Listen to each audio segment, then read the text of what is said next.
গাড়ি গেঞ্জি মেঞ্জি আসতো, ওটা আমাদের এখানে 200-250 লেবার আছে, তার লোড আনলোড খালি হতো। ওটা এখন মানে বন্ধ হয়ে গেছে বলে। তো এখন এটাই সমস্যা হচ্ছে যে এই লেবারটি এখন কী করে পেটটা সংসারে চলবে, এটাই সমস্যা। কবে থেকে বন্ধ হলো এটা?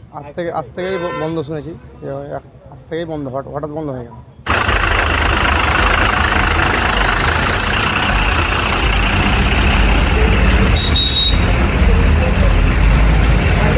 এটা নদী পথে যাচ্ছে, এখন আমরা কি করব? সরকার নেই, কেউ নাই, করার কেউ নাই। এখন আপনাদের সরকার কোনো ভরসা? আমাদের সরকারের প্রতি কোনো ভরসা নেই। কেন?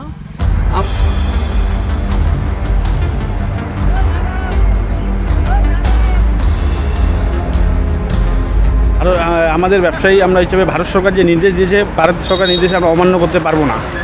তার মধ্যে আমাদের এই পোর্ট দিয়ে তিন দেশের ব্যবসা, ভারত, নেপাল, ভুটান, দেশের মধ্যে আমাদের দেশের ভুটান আর ইন্ডিয়ানের মধ্যে পাথরটা বেশি হয়। আর নেপাল থেকে বা ইন্ডিয়ান থেকে যেটা হয়তো ওটা কাপড়, তারপরে তুলো, এগুলো হতো। ভারত সরকার তুলোটা আর কাপড়গুলো এগুলো বন্ধ করে দিচ্ছে।